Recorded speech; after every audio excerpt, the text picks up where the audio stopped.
É uma doença antiga, né, que já acontece há muito tempo no mundo, há bastante tempo, e que eventualmente esse vírus pode passar para outros animais, mamíferos, como tem acontecido agora. Rato, gato, cavalo, cachorro, suíno e a gente. É muito pouco frequente passar para humano e para outros bichos.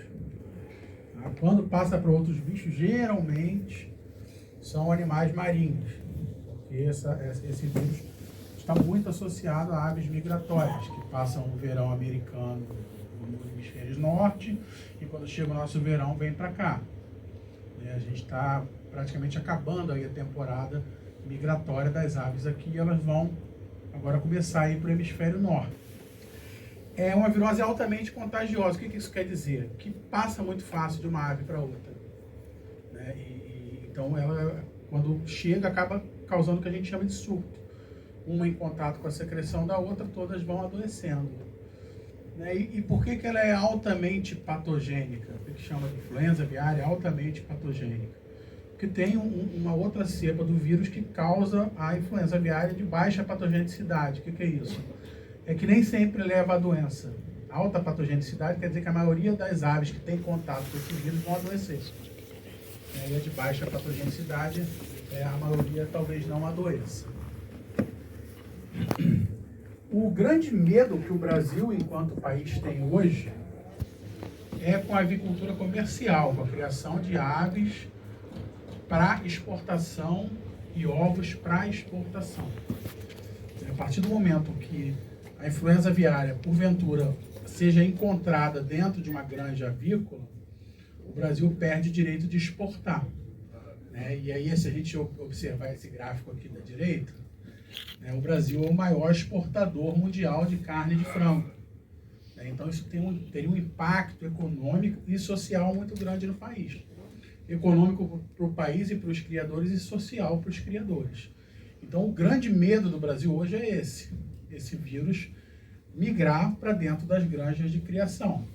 Não é fácil, né? As granjas de criação avícola e as granjas de criação de suíno, elas são altamente seguras, mas também não é impossível.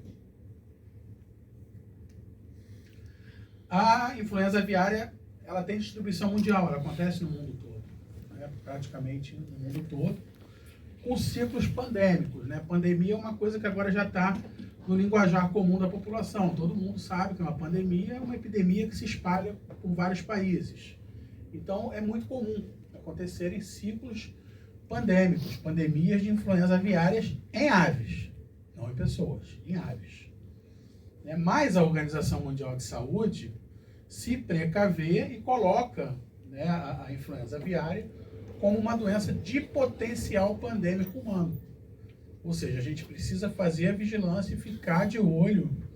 Por quê? Porque o vírus circula, né, tanto nessas aves silvestres aí, migratórias, quanto em aves domésticas, em vários países do mundo, né, e a gente não tem imunidade contra ela. Só que raras vezes esse vírus tem pulado para humanos. Né, então é um potencial pandêmico. O ciclo atual, como eu falei, ocorre em várias pandemias. Né? O ciclo pandêmico atual começou em outubro de 2021 e vem matando milhares de aves aí mundo afora. Né? Em outubro a dezembro de 2021 matou 18 mil biguais na África do Sul, aí depois matou na Índia, depois foram 8 mil gansos na Inglaterra, aves na Holanda, Israel, Senegal, Grécia. Vocês podem ver que, né, em vários países, diferentes continentes do mundo, vem acontecendo. E o vírus foi se aproximando. Né? Abril a junho do ano passado, matou centenas de biguais, 1.500 andorinhas nos Estados Unidos. Né? Depois matou mais aves no Reino Unido, milhares de jatobá no Canadá. Então ele passou para a América do Norte. Passou para a América do Norte, inclusive em animais, não aves, em animais selvagens, locais que não são aves. Né? A gente pode ver ali um guaxinim, né? E eles estão adoecendo também no Canadá. Mas são os países, Canadá, Chile, Peru e Estados Unidos, diferentes tipos de mamíferos, ou seja, de não aves que foram infectados nesse último ciclo pandêmico pela influenza aviária. Tem lá coiote, agora eu vi aqui, cão doméstico, golfinho, gambá, lontra, gato, marta, vison, lobo marinho, leão, leopardo. Então, várias espécies foram infectadas a partir das aves. Isso nesse último ciclo, até a 18ª semana desse ano. E até bem recentemente, até ano passado, o que a gente tem de vermelho aí eram os países do mundo que tinha influenza aviária. A gente pode ver ali embaixo, Brasil, América do Sul, não tinha. A gente até ano passado não tinha. A América do Sul era livre do vírus. Na América do Norte já tinha, na Ásia toda, na Europa praticamente toda, uma parte da África e uma parte da Oceania. E aí surge uma situação ímpar, uma situação que nunca tinha acontecido, né, com a detecção de surtos, de pequenas epidemias, em 18 países da América Latina e do Caribe, né, seguindo a rota migratória do Pacífico. Eu falei para vocês que existem grupos de aves que passam o verão no hemisfério norte lá e vêm para cá no verão do hemisfério sul. Né, e elas têm várias rotas, dependendo das aves. Se a gente mapear isso, tá vendo? Isso tudo são rotas migratórias. E a rota migratória que nos interessa aqui é essa aqui, né, do Pacífico. Os países que foram atingidos na América do Sul primeiro foram esses daqui. Então, o Oceano Pacífico, o Chile, o Peru. Só depois veio chegar aqui no Uruguai, na Argentina e na gente. E desde então, antes de chegar no Brasil, 8 países da América do Sul tiveram casos, né, em aves silvestres, em aves domésticas, né, que é aquela galinha que a gente tem no fundo de casa, um passarinho, alguma coisa assim, e em aves de produção, aviculturas mesmo. E esse vírus tem causado uma grande mortalidade, principalmente nessas aves selvagens. A gente viu, ele matou 8.000 não sei aonde, 2.000 não sei aonde, né? E mais recentemente também em mamíferos selvagens. Então, na primeira coluna lá, aves selvagens, todos os países que já tiveram positivo. Argentina, Bolívia, Brasil, Canadá, Chile, Colômbia, Costa Rica, Cuba, Equador, Estados Unidos, Guatemala, Honduras, México, Panamá, Peru, Uruguai e Venezuela. Em aves de granja, aves de criação industrial, aí já teve na Argentina, na Bolívia, no Canadá, no Chile, no Equador, nos Estados Unidos, no México e no Peru. Em aves de quintal, Argentina, Bolívia, Canadá, Chile, Colômbia, Estados Unidos, Panamá, Peru e Uruguai. E mamíferos em menor dimensão, Canadá, Chile, Estados Unidos, Peru e Uruguai. Então, vem se espalhando, a gente continua somente com casos em aves selvagens, aves não criadas em cativeiro, até agora, né? Mas só no Chile foram 9.000 animais marinhos, tirando as aves. Né? Por quê? Porque aquilo que eu falei lá no início, alta contagiosidade. Um tem contato com o outro, eles vão adoecendo.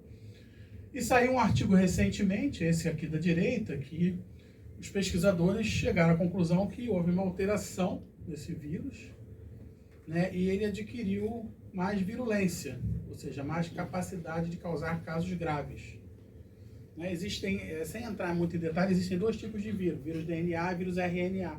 O vírus RNA ele sofre muita mutação, é igual o vírus da Covid. Agora tem uma nova cepa, por isso que ele sofre muita mutação. E esse vírus influenza é um vírus RNA, então ele também sofre muita mutação. Então ele sofreu uma mutação que está trazendo casos mais graves e mais casos em animais não avícolas. Tá? No Brasil a doença surge em 15 de maio, quer dizer, surge não, a gente identifica ela em 15 de maio, né, no Espírito Santo, com 3 aves migratórias, 2 30 de bando e um atobá. Entendo nada de ave, né? Vou mostrar ali uma opção de aves, mas não conheço identificar bem. Né? Todas tinham sinais clínicos neurológicos, conseguiam levantar direito, a cabeça tombada. E a partir disso, uma semana depois, o governo federal, através do Ministério da Agricultura e não da Saúde, porque a grande preocupação é com os animais de criação, né, decreta um estado de emergência zoossanitária, ou seja, temos que aumentar a vigilância para evitar que os nossos plantéis de aves, ovos, etc., sejam infectados. E a gente sabe, né, que nós somos um município costeiro, né, tudo que está ali em laranja são municípios considerados da região costeira, ou seja, a área de maior risco de introdução, né, desse vírus através de aves migratórias, que geralmente são aves litorâneas. E aí a gente inclui, obviamente, Niterói. São os 4 grupos de aves que já tiveram casos positivos no Brasil, né, o 30 Res de bando, o Atobá pardo no Espírito Santo também, o 30 Res real, que eu estava lendo sobre isso, eles costumam formar bando junto com o 30 Res de bando, então eles se comunicam, fazendo a transmissão ficar mais fácil. E esse cis de pescoço preto foi o último caso que teve agora, já no Rio Grande do Sul, que já não é um animal migratório, ele não migra para o hemisfério norte, ele circula aqui no sul da América do Sul mesmo. No Rio de Janeiro, no Rio de Janeiro estado, a gente teve aí 3 casos positivos, o primeiro em São João da Barra, ali em cima, né, em seguida um em Cabo Frio, né, e o terceiro na Ilha do Governador. Todos em animais desses animais de praia que a gente espera encontrar nesse primeiro momento. A verdade é que a amostragem do rio é ínfima, é pequena, a gente coleta pouco, a estrutura é pequena. Pode ser que tenha mais, pode ser que não tenha, possivelmente tem. Mas não tem nenhum caso em criatório industrial identificado até agora, não tem nenhum caso em ave doméstica. Então a nossa prioridade de observação, de vigilância, são aves silvestres ainda. Essas áreas com quadradinho, acho que vermelho, são as áreas em que o 30 Res de bando, que é a ave que mais apareceu positiva no Rio, né, que ela frequenta. Então, praticamente todo o litoral. Então, todo o litoral pode estar tendo caso aí, pode a qualquer momento aparecer algum caso.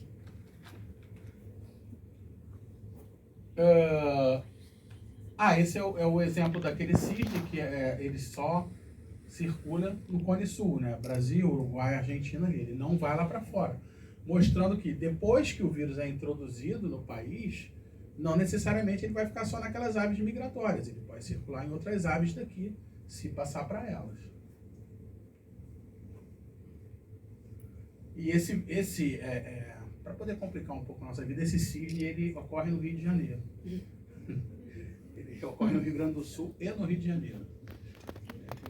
Só no lugar que ele não tem registro dele, de repente ele aparece no Rio de Janeiro também. Bom, ocorreram 12 casos humanos de janeiro do ano passado até março desse ano, em 8 países. Alguns sobreviveram, outros nem tiveram sintomas, outros morreram. Nenhum caso foi no Brasil. Nenhum caso foi no Brasil, a gente não tem nenhum caso até hoje humano. O Rio de Janeiro vem monitorando humanos, especialmente esses que tiveram contato com essas aves positivas, e também até agora nenhum caso. Para a gente ver, são milhares e milhares e milhares de aves e 12 casos humanos. Então a transmissão para o humano realmente, por enquanto, ela é difícil, é bem difícil. E que vírus é esse? Um vírus identificado na China em 1996. Eu falei para vocês, é um vírus antigo, já circula aí. Não é um vírus da Covid que de repente apareceu, é um vírus que já circula. Nos seus picos anteriores, a gente já chegou a abater mais de 316 milhões de aves, porque quando entra o vírus desse numa produção, você não espera infectar os outros, você mata todo mundo, para evitar que ele vá proliferando. E o grande dificultador dele, para a gente, é que ele permanece longos períodos em temperaturas baixas e em locais úmidos. Então, se não tiver muito quente, ele se mantém ali no mar, nas regiões costeiras, no ambiente também. E, como eu falei, ele tem alta capacidade de mutação. E uma dessas mutações pode ser a adaptação a novos hospedeiros. Como ele pula da ave para o gato, para o cachorro, para a lontra. Assim, a Organização Mundial de Saúde teme esse pulo mais efetivo para a gente. E por que se expande assim? Por que está indo para o mundo todo? Primeiro, que tem ave migratória. Elas são reservatórios naturais do vírus. E elas estão para lá, estão para cá, estão para lá, estão para cá. Muitas não adoecem e saem disseminando o vírus para outras. Como elas seguem aquelas rotas de migração ali, elas se deslocam por muitos países. E ela não sai voando direto, ela vai pousando. E aí vai disseminando. Ao mesmo tempo, a gente vive um mundo globalizado. A gente sai daqui hoje, daqui a pouco está em Portugal, e daqui a pouco está na China. Então, o fluxo de pessoas também ajuda nessa disseminação. E mercados e feiras de venda de aves vivas, exposições, etc., que você concentra aves de diferentes locais. Isso agora, por exemplo, está proibido no Brasil, por conta do estado de emergência. A gente não está podendo reunir, não pode ter exposição de aves para evitar contato de possíveis aves doentes com aves sadias. Porque os reservatórios, como eu falei, são as aves selvagens, mas depois que entra para dentro dos plantéis domésticos, também passam a ser reservatório.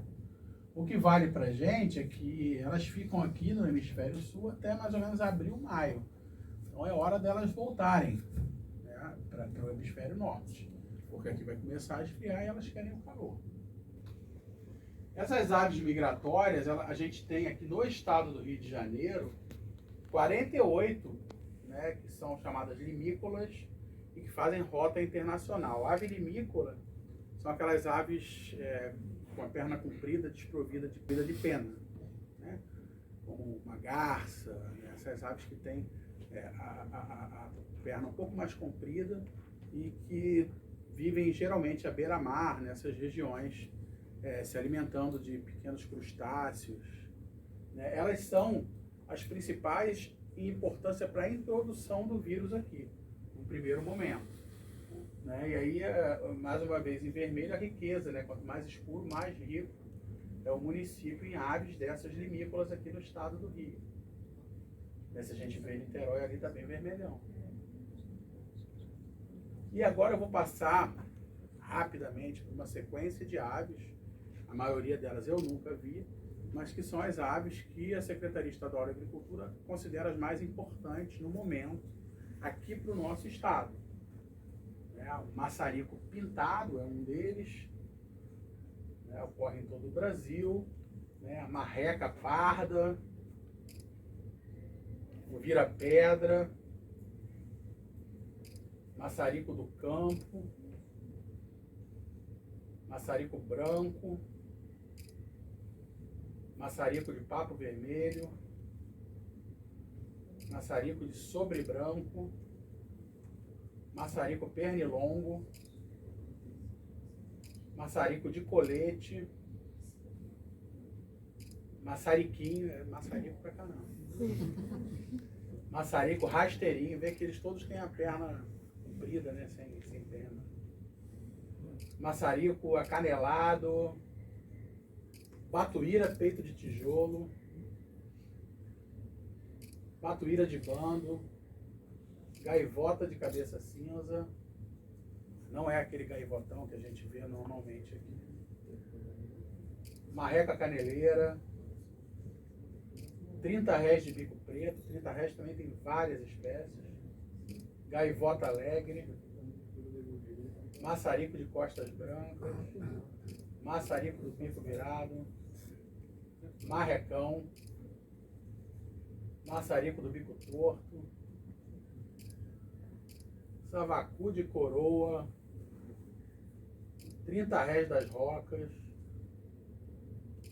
batuíra de papo ferrugíneo, saracura do banhado, pisa-nágua, flamingo chileno, colhereiro americano, caraúna, paturuçu de apicila preta, frango d'água azul, talha-mar, marreca da asa azul, marreca cri-cri, 30 rés róseo, 30 rés de bico vermelho, 30 rés boreal, 30 rés ártico, 30 rés de coroa branca, 30 rés miúdo, 30 rés de bando. Esse tem a medalha, que foi ele, né, que apareceu aqui primeiro e que se mistura, como eu falei, nos bandos com o segundo da medalha, que é o 30 rés real.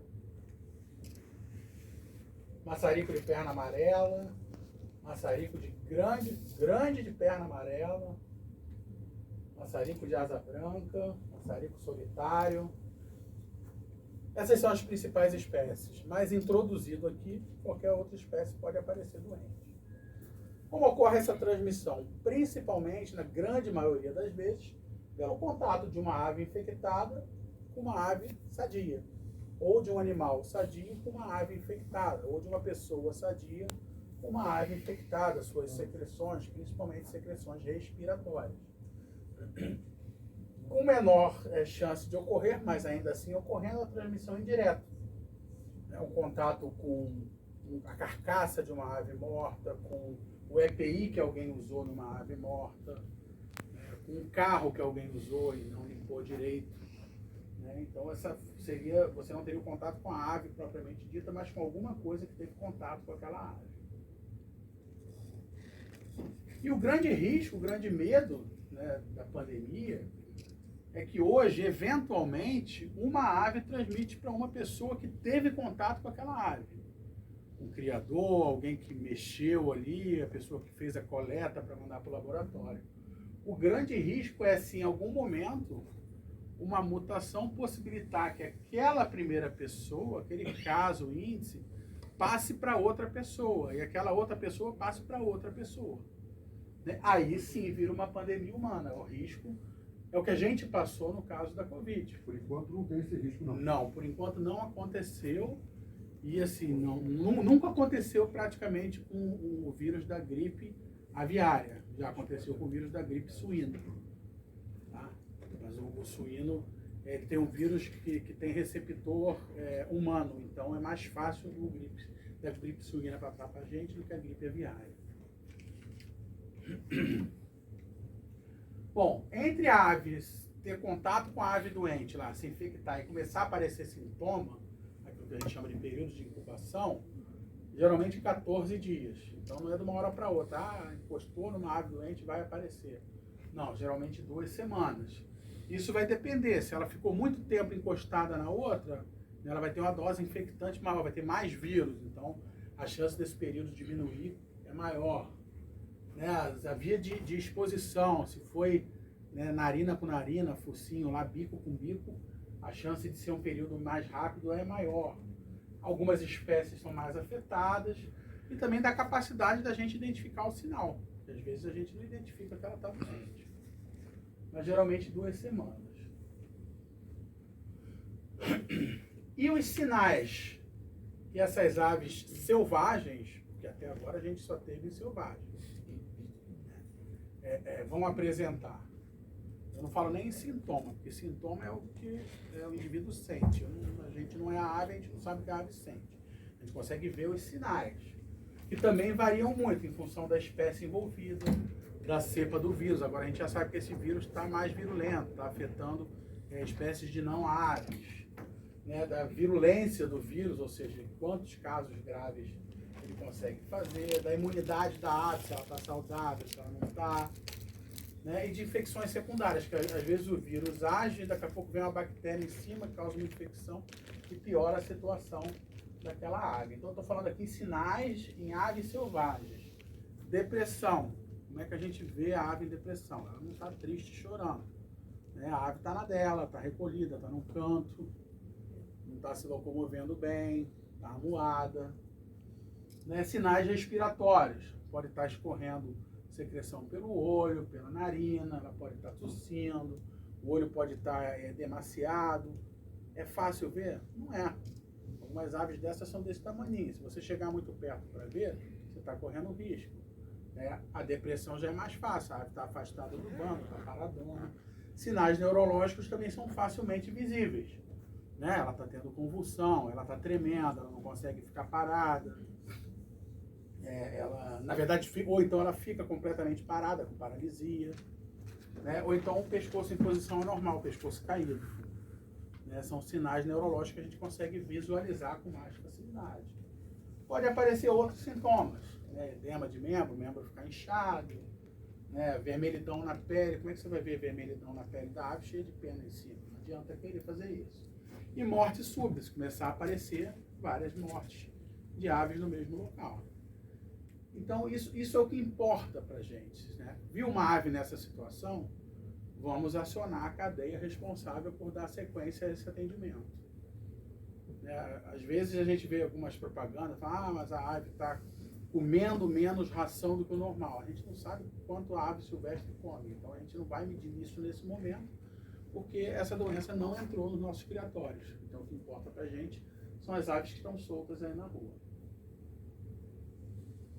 O diagnóstico, a coleta desse material tem que ser feita por gente especializada, treinada e com EPI adequado. E quando eu falo EPI adequado, não é luva e máscara de tecido, nem máscara N95, não. EPI completo, macacão.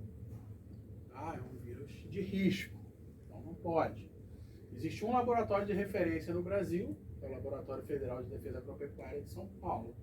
Então, teoricamente, esse material é coletado pelos profissionais capacitados da Defesa Sanitária Animal do Estado ou a quem eles determinem, mas o pessoal que foi treinado para isso e tem equipamento para isso. A gente não deve tentar fazer isso. Existem algumas outras doenças que eu não vou deixar entrar em detalhe, de aves que podem ter os mesmos sintomas. A gente tem como saber? Não.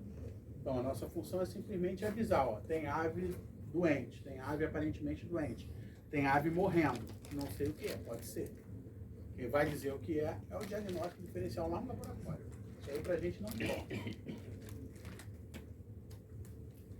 E na verdade a vigilância da influenza aviária ela já existia antes, né, dessa epidemia estar acontecendo. A vigilância é constante no Brasil, exatamente por causa da chance de entrar nos nossos plantéis. Então ano passado o plano de vigilância da influenza aviária foi atualizado em 2022. Né? Aqui, ó, no item 4, já aparecia lá no plano, vigilância ativa em aves, de subsistência em áreas de maior risco de introdução. Então, o Brasil já pegava periodicamente aves silvestres e mandava para o laboratório para ver se estavam com a presença do vírus. Isso já era feito. O que a gente está fazendo agora é com maior frequência.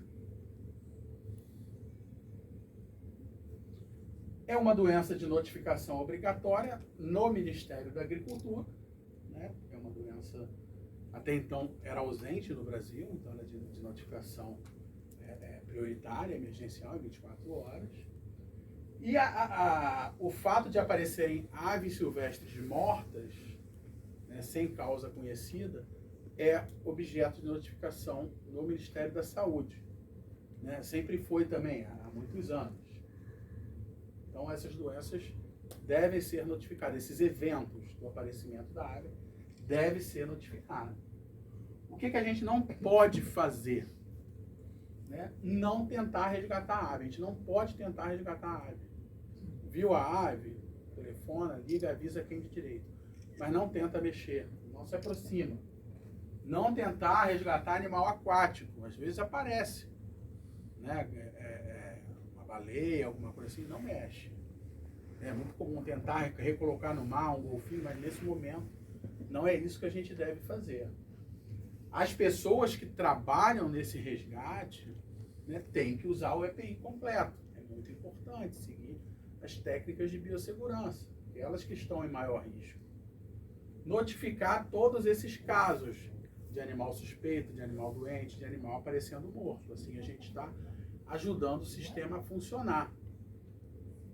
E profissionais que tiveram contato com aves aquáticas, com mamíferos aquáticos, com aves suspeitas, né, aí principalmente os veterinários, evitar, né, por pelo menos 48 horas, visitar outras criações de aves, seja fundo de quintal, seja uma avícola mesmo, porque tem sempre o risco de você carregar lá para dentro aqueles vírus, mesmo que você não esteja doente.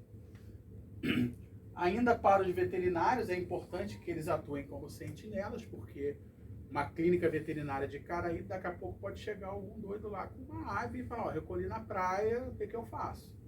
Então o veterinário tem que estar, né, sensibilizado para o que fazer. Até porque ele não vai ter aquele EPI completo lá. Então vai funcionar como sentinela porque pode bater numa clínica veterinária. E o que é fundamental, a educação, né, a sensibilização da população. Né? Não é chegar e ficar depositando uma porção de informação desnecessária na cabeça da população. É a população saber como agir. Ter autonomia para falar, tem ave ali, não mexe, vamos ligar para tal lugar. Resolve o problema aí. E vem alertando para a questão, não é nem questão de fake news. Fake news só corre. A gente já recebeu mensagem no WhatsApp dizendo de coisa que não estava acontecendo, que não era real. Mas de confusão nessa parte de educação e saúde. Das pessoas estarem exatamente como fala ali, usando como exemplo galinha, pato, e a população associar que esses animais vão transmitir influenza aviária, e daqui a pouco não come mais ovo, não quer comer mais carne, e aí vira um pandemônio. Então o Ministério da Agricultura vem pedindo a quem está atuando na educação e saúde para qualificar melhor essa informação. Se a gente só tem ave silvestre, vamos trabalhar com ave silvestre. Porque senão daqui a pouco vira um grande problema. E os pombos? Oi? Os pombos que tem... Eles podem contrair como qualquer outra ave, mas não, a priori não é uma ave assim de grande importância. Ainda não é. Tanto que a gente não vê ali naqueles relatos de mortandade em pombo. Bom, o município vem criando aí um fluxo, né, de informações e ações. Eu não tenho como dizer que ele está completamente sedimentado, porque ele não depende só da gente, né? Ele depende das ações da Defesa Sanitária Estadual e às vezes está havendo um complicador aí, né, nesse encadeamento, mas a princípio, né, qualquer notificação, qualquer pessoa, qualquer cidadão do poder público ou não que visualizar uma ave doente, suspeita, morta, né, deve informar no CISP, no Centro Integrado de Segurança Pública, pelo 153 ou pelo 9845000153, e o Centro Integrado de Segurança Pública que vai disparar o alerta. Né? Inicialmente, se necessário, isolar aquela área para que as pessoas não tentem mexer, né? Notificar a Defesa Agropecuária Estadual, que aqui em Niterói fica lá no Horto do Fonseca, mas tem lá um celular que eles acionam a defesa, porque a defesa é o órgão responsável por fazer essa coleta ou por indicar quem faça essa coleta, uma organização não governamental, algum parceiro deles, né? Porque em tese eles teriam o material, o equipamento e a obrigação legal de fazer isso.